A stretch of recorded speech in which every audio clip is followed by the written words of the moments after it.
buhay o kabiguan, ng ligaya o lungkot. Kaya marapat lamang na tanggapin si Jesus bilang tagapagligtas at Panginoon.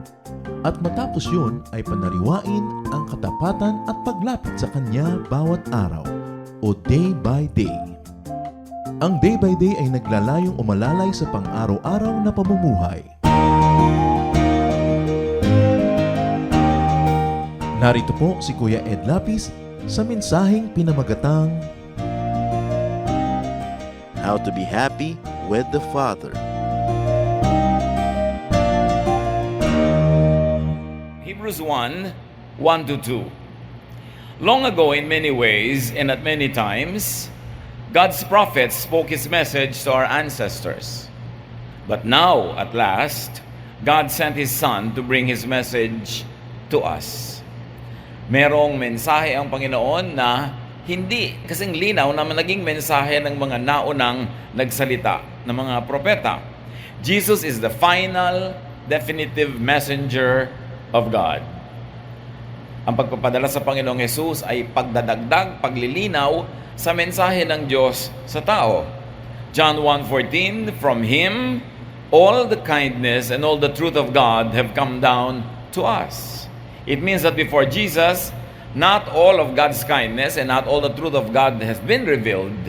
Pero sa Kanyang pagdating, naganap ang maganda at kumpletong pagpapakilala sa tao sa Diyos. The message of Jesus is about all the kindness and all the truth of God. Not only partial kindness, not only partial truth, but all the truth and all the kindness of God. The message of Jesus about the Father is the most accurate message about God ever heard by man. The image of the Father is best defined and shown by Jesus. Maraming pagpapakilala ang Diyos, maraming nagpakilala sa Diyos, maraming nagsalita tungkol sa Diyos. Meron ding mga bulaang propeta na hindi naman talaga ipinadala pero nagpapanggap. Meron naman na hindi kumpleto, hindi ganap ang kanilang pagkaunawa, kaya partial ang pagpapakilala. Pero sabi sa Colossians 1:15, the Son is the image of the invisible God. Ang lahat ng hindi nakikita, nalalaman tungkol sa Ama, ay nakita at nalaman sa pamamagitan ng anak. That's why Jesus is the way to the Father. No one else. He is the way. John 14:6, I am the way and the truth and the life. No one comes to the Father except through me. In a manner of speaking, no one knows the Father except the way Jesus makes the Father known. Nobody beholds the true image of the Father aside from the revelation of the Father through His perfect image, the Son. Jesus also is the way to happiness with the Father. God wants you happy, and God wants you happy with Him. Pero ano ang itinuturo ng Panginoon kung paano magaganap yon? Jesus shows us the Father. But what kind of Father? What kind of Father God does Jesus tell of, show, and present? How to be happy with the Father. Paano nga ba talaga tayo liligaya sa piling ng Diyos Ama? Paano magiging kaligayahan na maging mananampalataya? Ama namin, salamat po dahil sa pagpapakilala nyo sa pamamagitan ng iyong anak na si Jesus. Turuan nyo kaming makilala kayo sa pamamagitan ng turo niya. Sa pamamagitan ng frames that He gives us, Lord, we can see you. Lenses that can amplify your beauty, your kindness, your goodness, and your truth. Teach us more about you through the teaching of your Son, Jesus. And teach us how to be happy with you through the way that Jesus tells us. In the name of Jesus, your Son, we pray with thanksgiving. Napakaraming Kristiyano, hindi talaga kilala ang Diyos. Kasi kung kani-kanino pinapadaan ang pagkilala sa Ama at hindi sa pamamagitan ni Jesus. Jesus had always given very, very clear images of the Father through His stories, His lessons, even His parables. Luke 15:11-12. Jesus also told them another story. Once a man had 2 sons. The younger son said to his father, give me my share of the property. So the father divided his property between his 2 sons. A very familiar story. Kung minsan tinatawag nila the story of the prodigal son. The story of this family of a father and two sons. So alam na natin yung kwento na yan. Napaka-popular na kwento. Itong anak na nakababata, hiningi ang kanyang mana at hinati naman ng ama ang kanyang kanyamanan na ipamamana sa pagitan ng dalawa niyang anak. So this son only asked for what was legally his inheritance. The father did not problematize this act of the son. Lagi-lagi kasi, pag makakarinig tayo ng pangangaral tungkol sa kwentong ito, minamasama agad yung ginawa ng mas nakababatang anak. Pero hindi minasama sa kwento. Look at the text and study the text. Jesus was just telling them a story, and this younger son asked for his inheritance. Only theologians later would demonize this act. But the story itself and Jesus do not demonize the act. Luke 15:13-14 sa pagpapatuloy. Not long after that, the younger son packed up everything he owned and left for a foreign country, where he wasted all his money in wild living. He had spent everything when a bad famine spread through the whole land. Soon he had nothing to eat. So sa pagpapatuloy ng kwento, makita natin na itong younger son na nakakuha ng mana niya ay nagliwaliw, nagpunta kung saan-saan at nagpakasarap sa buhay. Pero nung maubos na niya ang kanyang lahat ng pera, bigla na siyang walang-wala. The famine spread throughout the land, no? At nagkaroon ng taggutom sa lugar na ito. Pero the famine is not presented by Jesus as a judgment or punishment to the younger son. It just happened. Yun ang nangyari sa kwento. It just occurred. Walang sinasabi si Jesus na dahil sa kanyang kasalanan, dahil sa kanyang pagkakamali, nagka-famine. Sinabi lang, nagkaroon ng famine. At dahil ubos ang kanyang pera, doble ang kanyang paghihirap. Wala na siyang pera. At kahit may pera siya, wala rin namang makakain sa lugar na yon kasi nagkaroon ng famine. Ano ang lesson nito on how to be happy with the Father? Itong kwentong ito, yung ama obviously represents God the Father in heaven. At yung dalawang anak niya lalaki represents two type of believers, two types of people, two types of what you might call today Christians, two types of God followers. Now, the younger son enjoyed a lot. At ito'y minamasama ng maraming preachers pero hindi minasama sa presentation. Yung interpretation lang later ang nagpasama. But how do you enjoy the Father? According to the story and the actions of the Son, enjoy the Father's provisions. Hiningin niya yung mana naman niya talaga, legally, kanya talaga yon, ibinigay sa kanya. Hindi ko lang maintindihan kung bakit minasama ng maraming mangangaral later yung paghingi na yon. Jesus did not even condemn this man. That's why this story deserves a second serious reading. Only preachers and readers through history took offense at what he did.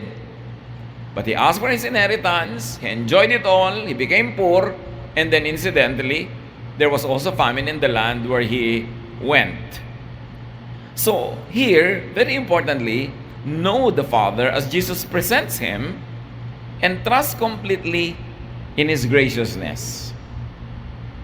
Anong uri ng ama ang ipinakilala ni Jesus sa kwento? Isang amang napakamapagbigay. Hiningi ng anak yung mana, ibinigay. Isang ama na generous, na hindi tumanggi sa hinihingi ng kanyang anak, na yung kanyang anak ay gusto magliwali, hindi niya pinigil. Isang ama na napakaluwag, hindi mahigpit, hindi ka sinasakal, hindi ka tinitipid, at hindi ka laging pinapagalitan. So far, this is the kind of Father that Jesus presents. At nung mga original hearers ni Jesus ng panahon niya, siguro na-shock. Kasi ang pagkakakilala sa nila sa Diyos, ang pagpapakilala sa kanila ng relihiyon sa Diyos, ay Diyos na mahigpit. Diyos na laging galit. Diyos na masungit. At Diyos na laging nagpaparusa. Pero hindi ito ang mukha ng Diyos na iniharap ni Jesus sa mga tao. So, how do you enjoy God's presence in your life? How do you enjoy being God's child? Recognize that God is gracious, that God is a giver, and that God does not take it against you when you want to enjoy His blessing. Enjoy the Father's grace. At itong enjoyment, isa pang minamasama ng relihiyon, na parang masamang mag-enjoy, masamang masiyahan sa buhay, masamang lumasap ng saya. Hindi ito ang nakikita natin sa kwento. The younger son just enjoyed the father's grace. And in fact, if you're going to review our spirituality, enjoyment could be the missing element of true Jesus-based faith in the Father. Kung tama na ang representation ng mga old prophets, teachers ng religious system sa Ama, bakit pa ipapadala si Jesus kung uulitin lang niya yung dating naituro at dating alam niya? Ipinadala siya para mas itama ang may kulang, para ituwid ang may liko, para liwanagan ang may kadiliman. Dahil kung kontento na ang Ama sa langit sa pagpapakilala sa kanya ng temple, ng priests, ng mga prophets, ba't pa ipapadala si Jesus? Para lang maging repetitious? Para lang maging redundant? May talagang itinuturo si Jesus na gustong maidiin ng kalangitan. At ito ang tunay na pagkakilala sa Ama dahil nga ang higpit-higpit, laging galit at masungit ang Diyos ay pinakilala ng religion sa mga tao. Traditional religion teaches and promotes fear of God. Pero nakita niyo itong anak na ito, hindi siya takot. Hindi siya yung nangangayupapa sa takot, nanginginig sa takot, ayaw na magsalita, ayaw na kumibo. No. In fact, meron siyang lakas ng loob na lumapit para hingin patimanan niya. Ibig sabihin, ang trato sa kanya ng Ama gave him a clue, gave him the sign how he could behave. And in this manner, he behaved as a son who was sure that the Father was gracious, kind, and giving. Nagkataon lang na hindi niya minaganda, hindi niya pinaganda ang paghahawak ng kanyang pera, naubos ito, at nataon pa na napunta siya sa isang lugar na nagkaroon ng taggutom. Luke 15:15-16. He went to work for a man in that country, and the man sent him out to take care of his pigs. He would have been glad to eat what the pigs were eating, but no one gave him a thing. So ganun kamiserable yung lugar na naiinggit na siya sa kinakain ng mga baboy. Ang kinakain ng mga baboy noon, mga root crops, mga gulay, mga dahon, hindi naman yung mga kaning baboy ngayon na alam natin. So pwede naman talaga kainin ng tao, except that medyo ang baba na ng kalagayan mo economically pag naghangad ka na sa pagkain ng baboy.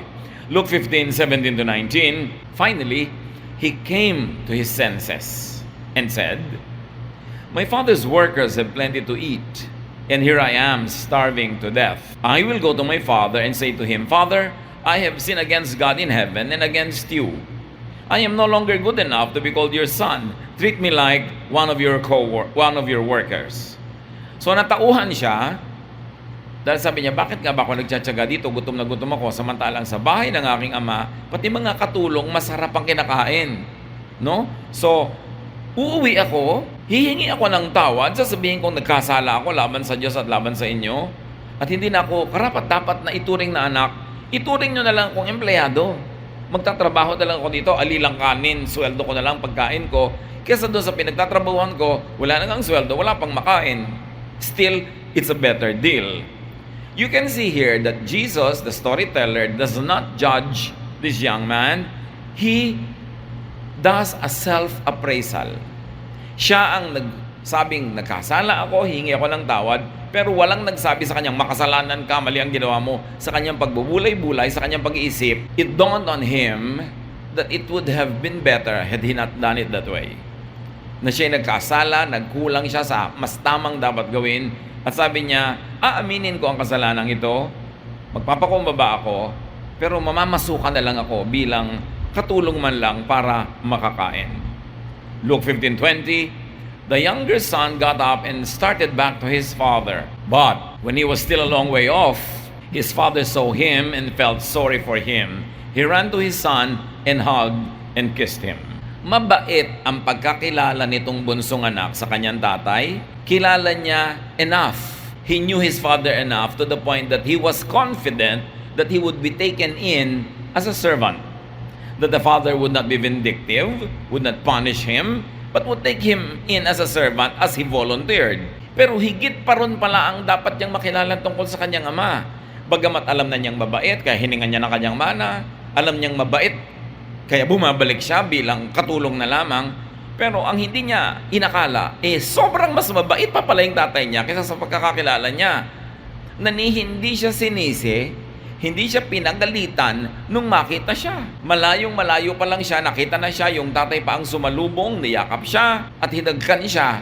kahit sa amoy baboy, kahit hindi na siya presentable tulad ng kanyang pagkakaalis. So this young son knew that his father was good and kind, but he should have known much better. Mas mabait pa pala at mas mapagtanggap at mas maibigin higit sa kanyang pagkakakilala. Niyakap siya, hinagkan. Hindi na kailangan magsalita pa. Action speaks louder than words. So how do you become happy with the Father? Learn from the Son. Go. Return to the Father when mistaken. Return to the Father. Go to the Father in times of need. Kahit hindi mo deserve. Kahit ikaw na nga yung may utang. Ikaw na nga yung nakagawa ng hindi kagandahan. Huwag kang magatubili. Huwag kang mag-alinlangan na bumalik. Magbalik loob. Kumisan yung mga nagkakaroon ng mga problema sa buhay, naliligaw ng landas, hindi makabalik-balik sa church kasi nahihiya sa mga kapwa members. Kasi nga, mas mahigpit pa yung mga kapwa members kaysa sa Diyos. Pero itong Diyos na ipinapakilala ni Jesus, welcome ka anytime gusto mong bumalik. No questions asked. Walang mga requirement. Niyayakap ka agad, sinasalubong ka pa, hinahagkan ka pa. So yun ang dapat nating alalahanin. Mabuting hindi tayo lumalayo, hindi tayo umaalis, pero kung sakali man na nagkaroon tayo ng ganong uri ng pagkakamali, bumalik ka, kung gusto yung nakakahiya naman bumalik. Bumalik ka kasi gustong-gusto ng Diyos na bumalik ka. Magbalik loob. Lumapit muli. No questions asked. This kind and loving Father will hug you and embrace you. Luke 15:21, the son said, Father, I have sinned against God in heaven and against you. I am no longer good enough to be called your son. Sabi, hindi na ako bagay na yakapin, hindi na ako bagay na hagkan. Nagkasala na ako, nagkamali na ako, winaldas ko na yung mga kayamanan na binigay mo sa akin. Hindi na ako karapat-dapat sa ganitong klaseng treatment. So how do you become happy with the Father? Be humble. Admit your mistake. And seek forgiveness from the Father. To be happy, or to be happy again, you need to be forgiven. You need to be restored. Huwag na tayong bumalik na parang gusto lang natin maging katulong. Willing na willing yung Diyos na tanggapin tayo ulit bilang anak. Ganon siya kabait. Nakakalungkot, hindi kilala ng Israel yung ama na yon. Kasi ang ipinapakilala ng religious system sa kanila ay isang amang laging galit, laging kailangan ka mag-offering, laging kailangan ka na magbigay ng mga bayad sa iyong mga kasalanan, mga sin-offering, lagi ka dapat na nagko-confess, nag-aayuno, pinapahirapan mo yung sarili, pinaparusahan mo yung sarili. Yan ang nakalakhan nila na paniniwala. Kaya itinutuwid yon ni Jesus. Luke 15:22-24. But his father said to the servants, Hurry and bring the best clothes and put them on him. Give him a ring for his finger and sandals for his feet. Get the best calf and prepare it so we can eat and celebrate. This son of mine was dead but has now come back to life. He was lost and has now been found. And they began to celebrate. Hindi pa pala best yung nadala niya mga damit na namanan niya. Nung bumalik siya, sugatan, psychologically, emotionally, gutom, nangangayayat, nung pa naibigay sa kanya yung best. So you see, kahit marami na tayo natanggap sa Panginoon, nagkamali pa tayo, the best is still to come. Hindi mo kayang ubusin ang kabaitan ng Diyos. Hindi mo kayang ubusin ang kanyang kagandahang loob. Kaya huwag tayong mag-aatubili.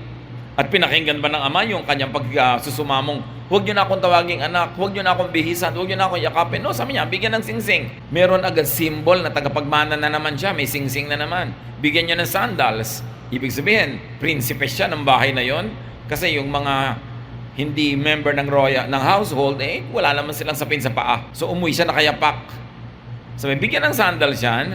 Sabi ganon, para na siyang namatay pero ngayon nabuhay na muli. Nawala na siya sa atin pero ngayon natagpuan siyang muli. Sabi ganon, yung pinakakapataba-pataba natin na hayop, katayin, tayo ay magparty. Let us celebrate. So the Father does not dramatize His Son's self-abasement and self-judgment. Hindi niya binili yung kwento na, wala po akong kwenta, nagkasala ako, patawarin niyo ako. Hindi niya binigyan niyo ng pansin. Hindi kailangang patawarin ng Ama kasi nung paman pinatawad na. Hindi kailangan ng patawad kasi sa puso niya, hindi naman niya itinakwil. So, hindi niya kailangan tanggapin muli. Hindi niya itiniwalag sa kanyang pamilya, so hindi niya kailangang ibalik. Sabi niya, hindi ka nawala. Physically lang nawala ka dyan. In your mind nawala ka, but not in my heart. Not in my inventory. You've always been a part of this household. Kaya i-restore siya. No? The Father gets busy restoring His Son. Tayo, pag may nagkamali, member ng family mo, kaibigan mo, o member ng church, pagka nakita mo una, anong gagawin mo? Papagalitan mo. Judge mo. Sisisihin. The Father did not do that. And if the Father did not do that, what is your business doing that? Kung nagkasala, nagkulang man itong taong ito, yun ay sa kanyang ama. At yung ama hindi nanumbat, hindi nagtuos, hindi naningil. Tayo pa, na tumatanggap din ng kabutihan ng Diyos, tagatanggap din tayo ng kanyang mga ibinibigay. Sino tayo para manumbat? Paano tayo maghusga at magtuos at magparusa sa ating kapwa? Hindi kasi kilala ng mga tao ang Diyos. Kaya ang kilos natin, akala natin nakakatuwa sa Diyos na nagja-judge tayo, nanguhusga tayo, nagpaparusa tayo. Kasi ang akala natin, yun ang gusto ng Diyos. Maling-maling imahen ng Diyos na iniukit sa ating isip ng napakatagal na panahon ng ating religious miseducation. Kaya si Jesus, ina-educate niya yung mga tao about the real Jesus, about the real Father, about the real God, na ituwid ang maling pananaw tungkol sa Diyos. Mapagmahal siya, mabait at mabuti. At kung ikaw ay nagkamali, napahiya, nasira, nawasak, nadapa, sa Diyos ka dapat unang-unang bumalik kasi siya ang unang-unang tatanggap sa'yo ng walang patakaran. Hindi ka dapat mag-atubili. Hindi ka dapat mag-alinlangan. You should not hesitate to go back to God because as far as God is concerned, you never leave because you're always in God's heart. How much do we know God? Laging matakot ka sa Diyos, magagalit ang Diyos, paparusahan ka ng Diyos, yun ang nakaukit sa ating utak.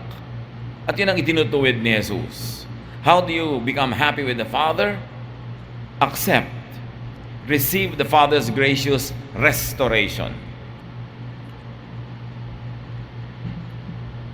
Nire-restore ka, binubuong muli, dinadamitan, dinidignify, tanggapin mo. Alam kong hindi natin yun deserve. But that is God's pleasure. That is God's happiness. So tanggapin mo. Be a gracious and a thankful recipient of the Father's goodness. Remember that the Father in this story represents God. The God that many so-called believers do not really know nor appreciate. So Jesus came to show us the way, to show us God, to show who God really is. Meanwhile, may kapatid, di ba? Alam nating may kapatid pa to, yung mas matandang kapatid. Na sa tingin ng iba, ay mas matinong kapatid. Luke 15:25 to 32. The older son had been out in the field. Uliran. Nagbubukid maghapon. Hindi naglakwatsa. Hindi gumastos, no? But when he came near the house, he heard the music and dancing. So he called one of the servants over and asked, "What's going on here?" The servant answered, "Your brother has come home safe and sound, and your father ordered us to kill the best calf."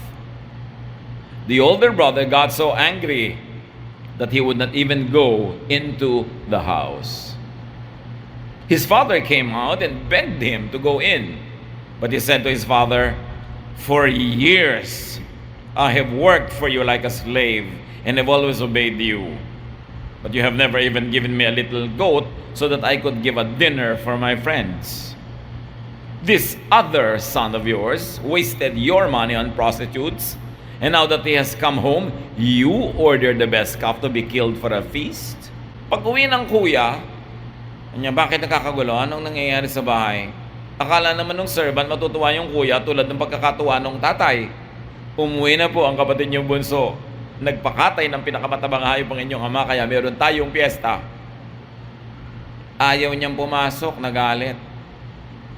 At nung ang tatay ay lumabas, hinihimok siyang pumasok. Hindi ako papasok, ayoko. May taon-taon, ang haba-habang panahon, nandito ako, nagpapakapagod, nagbubukid, nagtatrabaho, naglilingkod ako sa inyo. Ni isang maliit na kambing, di niyo ako nabigyan para ipakatay ko at magpakakain ako ng mga kaibigan ko. Tapos itong walang kwenta niyong anak na ito, na inubos ang inyong pera, nilustay sa pagwawala, umuwi ng ganyan, ipagpepiesta niyo, nagalit. His father replied, "My son, you are always with me, and everything I have is yours. But we should be glad and celebrate. Your brother was dead, and he is now alive. He was lost, and has now been found." Ang bait-bait niya sa bahay, masama pala loob sa kanyang pagbabait-baitan. In a manner of speaking, straight na straight yung buhay niya, banal na banal, walang ginagawang mali, hindi nagpa-party. May kinikim-kim naman palang kulo sa loob. Kaya galit na galit siya sa kapatid na nag-e-enjoy kasi siya hindi nag-enjoy. So, galing-galing niya naman. Ako nagtatrabaho dito, yung naglustay na yan ay pagpa-party. Sabi ng tatay, problema mo yan. Bakit? Hindi ba lahat ng sa akin sa'yo din? Kung yung kapatid mo na yun, binigay ko yung kanya, bakit humingi ka ba? Pasensya ka kung hindi ka nag-enjoy. Choice mo yan. Tapos ngayon, susumbat mo sa akin na hindi ka umaalis sa pagtatrabaho sa bukid. So niya, kailangan natin magalak dahil ang anak mo, ang anak ko, ang kapatid mo, bumalik. Para nang naituring na pataya, yan, buhay na. Hindi ka ba dapat matuwa? So merong negation itong ating lesson. How not to be happy with the Father. How not to be happy with your religiosity. How not to be happy with your spirituality. How not to be happy that you're a Christian. Be like the older brother. Magpaka-straight ka sa buhay. Tiisin mo lahat ang gusto mong gawin. Magtipid ka na magtipid. Parusahan mo ang sarili mo. Tapos magreklamo ka na ginawa mo yun. Kaya ka hindi sasaya. Sacrifice needlessly. Sabi nung tatay, nandito ka lagi. Ba't hindi ka nagpiesta? Sino may sabi sa'yo huwag ka magpiesta? So ayaw mong, para hindi ka sumaya sa pagiging mananampalataya mo, tikisin mo lahat ang gusto mong gawin, huwag mong gawin na masarap, huwag kang mag-enjoy sa buhay. Pero huwag kang magreklamo. At huwag mainit ang ulo mo doon sa mga tao na nag-enjoy. Kasi hindi ka nag-enjoy, gusto mo huwag di mag-enjoy ang iba. Kaya mga sobrang mga relihiyoso, mahirap kasama, mga killjoy. Mapalakas ka lang ng tawa, iirapan ka. Pag nag-enjoy ka ng kumain, glutton ka na. Pagka nagsasaya ka na, parang masama ka na. Yung pala, inggit lang. Kasi siyempre, gusto mo rin naman mag-enjoy sa buhay. Kaya sabi nung tatay, you've always been with me. What's your problem? You saw that your other brother asked for his money and I gave it to him. Why didn't you ask? How to not enjoy your spirituality? Do not know, do not appreciate, and do not enjoy the Father's loving kindness. Ituring mo ang Diyos na laging galit, nakakatakot, lagi nagpaparusa, para lagi ka matakot, para lagi ka mag-guilty. Do not get and have your own fun and happiness. Yun ang style ng pangalawang anak. Yun ang style ng maraming relihiyosong tao. Yung mga hindi masaya sa buhay, gusto nila walang nag-e-enjoy. Kaya kadalasan, kung meron tayong mga uncle, mga tiya na mga hindi masaya sa buhay nila, ang sungit-sungit sa mga pamangkin. Subukan mong sumaya yan. Yung auntie mo na masungit, subukan mo magkaroon niya ng papa. At nag-e-enjoy sa buhay, biglang luluwag yan. Kasi lang sikil, no? Repressed. Kaya masungit ang ugali niya. Hindi kasi siya masaya. So, pasayahin mo ang sarili mo para maging mapagpasaya ka rin ang iyong kapwa. You do not want to be happy with the Lord? Go ahead. Do not enjoy your privileges like the elder son. Remember that the father in the story never raised an issue against the younger son. It was the older brother that raised the issue. At sa ating spiritual life, madalas ganyan. Hindi naman Diyos ang umuungkat ng ating mga pagkukulang, ng ating mga pagkakamali. Kapwa lang natin mananampalataya, kapatid lang natin sa Panginoon ang ungkat ng ungkat dito. Ang buklat ng buklat at husga ng husga. Ang linaw ng kwento mas lilinaw pa ba ang any other illustration? And it came from Jesus Himself. So, the younger son had his cake and ate it too. Sinong naiinggit? Magalit. Pero sinasabi ng Lord, kayo din, pwede nyo naman gawin yan Bakit? Pinagalitan ko ba?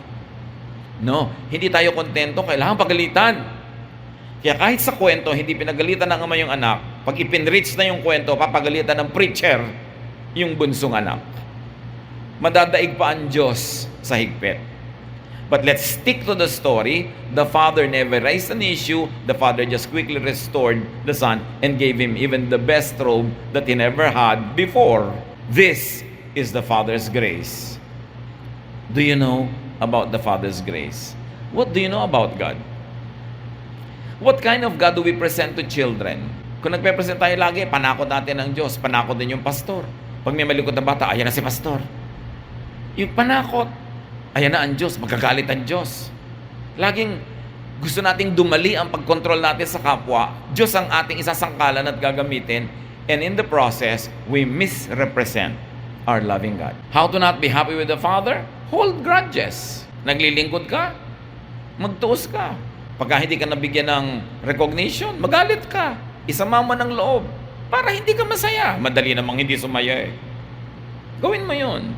Hold grudges against the Father. Magtampo ka sa Diyos. Donate ako ng donate, serve ako ng serve, kanta ko lang kanta, tapos may hinihiling lang ako, hindi ko natanggap. Magtampo ka para hindi ka masaya. Hold grudges against people who enjoy themselves. Yung mga iba, pag nakakakita ng mga sa tingin nila makasalanan, sasabihin pa, darating ang araw nila sa impyerno. Tuwan-tuwa pa napupunta iba sa impyerno. Kasi kami inggit. Kung talagang may pagmamahal ka sa kapwa, hindi mo ibigin na mangyari sa kanila. Kaya madaling suriin ang sarili kung tayo ba yung anak number 1 o anak number 2. Enjoy life. John 10:10, sabi ng Panginoong Jesus, I came that you might have life and have it abundantly. Huwag laging guilt trip. Huwag laging pagiltihin ang kapwa. Be thankful for the Father's lavish love. Ang luho talaga ng pag-ibig ng Diyos sa atin. Hindi mo masukat, hindi mo maubos.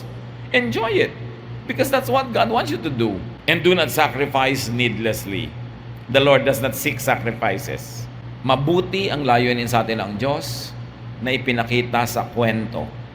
So be happy. Strive to be happy. Work at your happiness. Ikarir nyo na sumaya.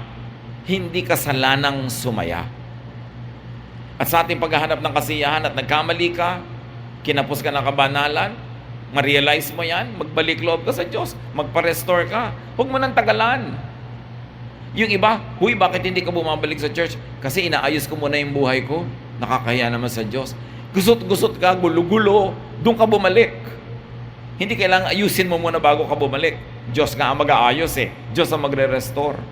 Pero dahil na-condition tayo to think na ang Diyos ay naglalagay ng mga patakaran para katanggapin, kaya handa mo muna yung sarili mo. No, as is where is, lumapit ka. Because God loves you. Yun ang dapat nating maintindihan. Loving ang Diyos. And as you enjoy God's love, let others enjoy the Father's lavishly gracious love. Huwag natin pagkaitan ng ating kapwa ng kabutihan ng Diyos. Huwag natin silang sikilin, pigilin. Hayaan natin silang makitungo sa Diyos. Kung may kulang sila, sa Diyos sila humanap ng kapwanan. At kung meron silang pagkakamali, Diyos ang bahala sa kanila, hindi tayo. Hindi tayo ang Diyos. We are just fellow seekers. We are fellow recipients of God's grace and goodness. Hindi ka tagabantay ng kabanalan ng iyong kapwa. Kung babantayan mo man para mamahalin, para mo ibigin, para mo i-restore, hindi para mo husgahan at pagalitan at takutin. Tanggalin natin sa image, sa ating isip, yung Diyos na galit. Yung Diyos na lagi nagpaparusa. Hindi yun ang image na ibinibigay ni Jesus sa atin. Ama namin, turuan niyo po kami. Ituwid niyo po kung merong liko na pananaw kami tungkol sa inyo. Papagliwanagin niyo ang aming isip kung merong bahaging may kadiliman. Itama niyo kung meron kaming mali. Huwag kami lagi, Lord, mag-moralize, mag-judge, mag-police ng aming kapwa. Kundi maging tulad kami nitong ama sa kwento. Mabilis mag-restore. Mabilis magbigay ng blessing kahit doon sa nagkamali pa man. Kahit doon sa malaki ang maging pagkukulang. Turuan niyo kami, Lord, to relax, to rest, to be restful and be at peace, knowing that you love us. At kung sa aming kalagitnaan, Panginoon, merong kailangan bumalik sa inyo, magbalik loob, nawa ngayon din, bumalik na. Huwag na magpatagal. Huwag nang bumwelo-buwelo pa o huwag nang magpa-condition-condition pa, kundi as is, where is. Trusting you, knowing that you love us, ay bumalik kami sa inyo agad-agad. At tatanggapin namin, Lord, ang inyong restoration. Ang pagbubuo muli sa mga nasira. Ang pagkukumpleto sa mga nabawasan. Ang pagpapaganda sa pumangit at pinapangit namin. Magbulay-bulay tayo, mga kapatid, kung anong kahulugan ng kwentong ito ni Jesus sa ating mga personal na buhay. Tayo ba yung Anak number 1 na kailangan bumalik. Bumalik. Tayo ba yung anak number 2 na akala natin ang tama-tama natin pero baluktot pala ang ating isip? At hindi pala natin kilala ang Ama, kilalanin. Magbalik loob. Pareho lang silang dapat bumalik. Pero yung isang anak, bumalik lang yung katawan, hindi yung loob. Yung isang anak na hindi umalis, malayo pala ang loob, siya ang kailangan talagang bumalik. So alin tayo sa dalawang anak na ito? At isipin natin mga kapatid kung paano natin ibabahagi ang pag-ibig ng Ama sa mga kaibigan natin, kapamilya, sa mga kapatid sa church. Isang pag-ibig ng Ama na mapagpatawad, mapagbigay, a kind of love that restores, that redignifies, and re-elevates the status of the beloved. In silence, ponder the meaning of this story in your own life.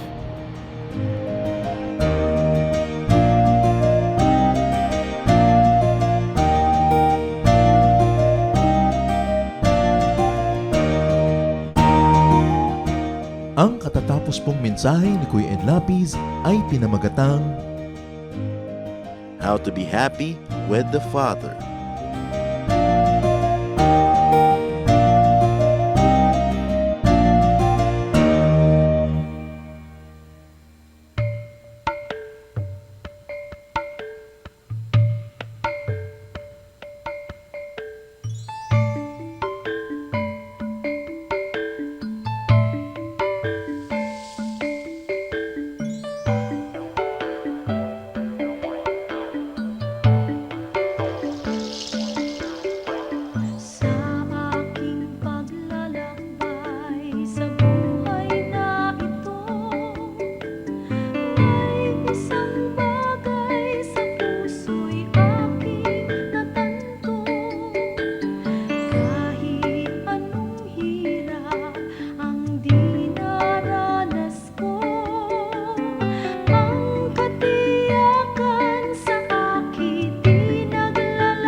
Bakit mahilig sa musika ang Pilipino? Kasi tayo spiritual people at ang music ay isa sa mga pinakamadaling paraan para yung nasa physical world ay makaunawa, makaintindi ng mga spiritual impulses.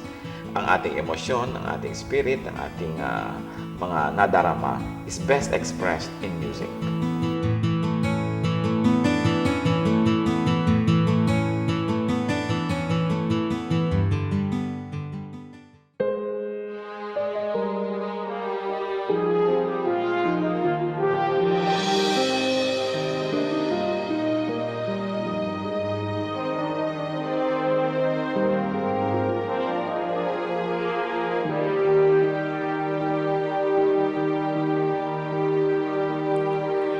Di may hahambing pag-ibig niyo sa akin. Di may haling tulad ang wagas niyong pagtingin. Ang iyong pagmamahal sadyang walang hadlang, wala sa kalagayan at katayuan.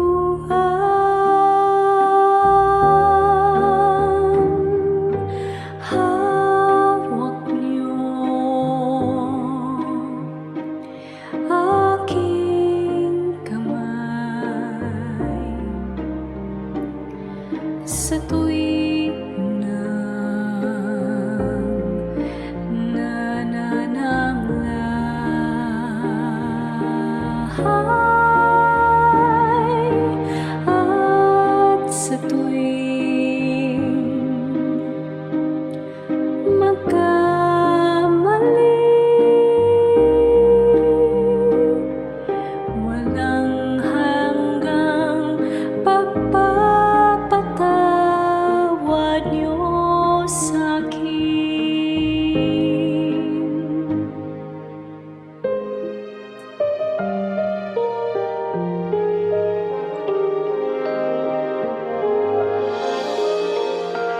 Di may hahambing pag-ibig niyo sa'kin. Di may haling tulad ang wagas niyong pagtingin. Ang iyong pagmamahal sadyang walang hadlang, wala sa kalagayan at katayuan.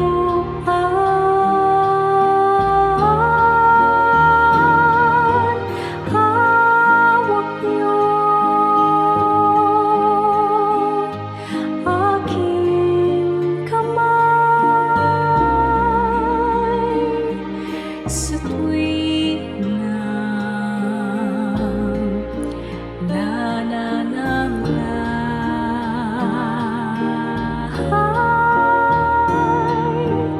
at sa tuwing magkamali.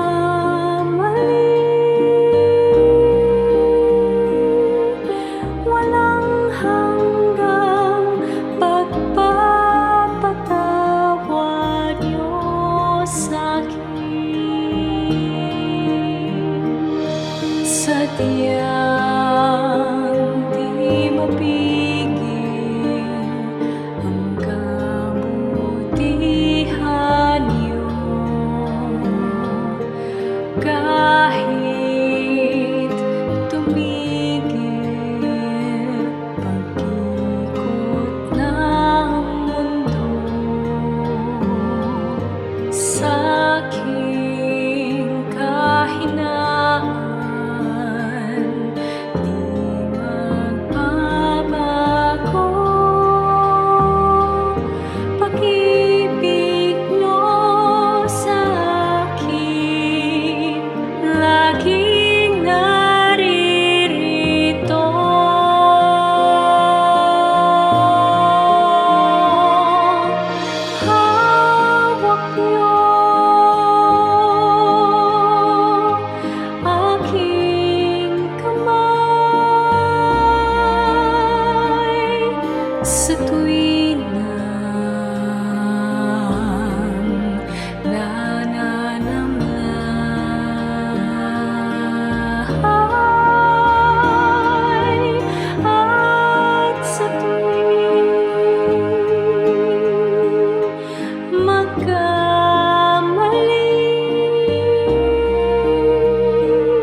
ngayon siya ay katotohanan. Mayroon akong pag-ibig dito sa puso ko. Mayroon akong pag-ibig, nais kong ibahagi lagi sa inyo. Mayroon akong pag-ibig na hindi mamamatay. Mayroon akong pag-ibig, ito ay panghabang buhay.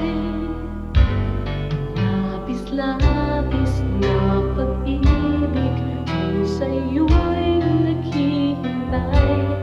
Pag sa puso'y tanggapin mo si Jesus na siyang buhay.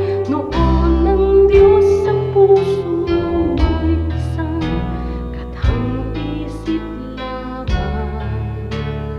Ngunit ngayon siya ay katotohanan. Mayroon akong pag-ibig dito sa puso ko. Mayroon akong pag-ibig, nais kong ibahagi lagi sa inyo. Mayroon akong pag-ibig na hindi mamamatay. Mayroon akong pag-ibig, ito ay panghabang buhay. Mayroon akong pag-ibig, ito ay panghabang buhay. Mayroon akong pag-ibig, ito ay panghabang buhay.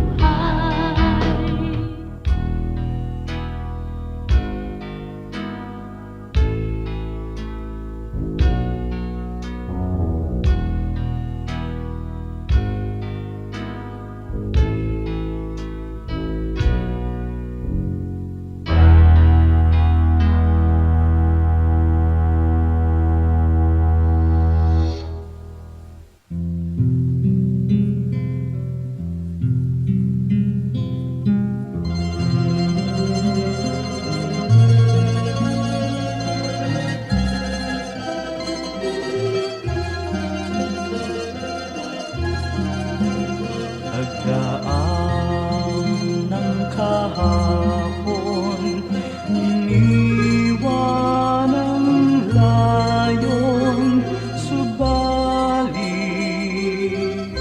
kayo'y nanatili. Ako'y piring man sa bukas, tadhana'y lumipas, panatag sa inyong kandiling. O Jesus, sa ulayaw, hatid sa aking buhay, agapay sa paglalakbay. Kaibigan kang tunay, dagli ang karamay, kailanman di mawawala.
kaibigan kang tunay, dagli ang karamay, kailan may di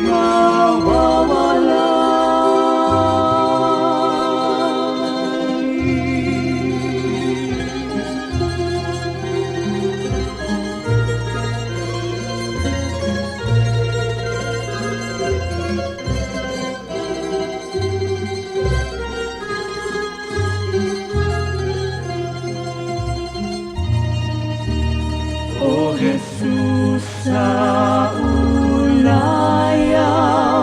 hapit sa kibuhay, sa tuwina'y lunas ka sa kinumbay, sa pag-ibig niyong alay, nasakdal dalisay ang puso ko'y humihimlay. O Jesus, sa ulayaw, hatid sa kibuhay, agapay sa paglalakbay, kaibigan kang tunay, dagli ang karamay, kailan may di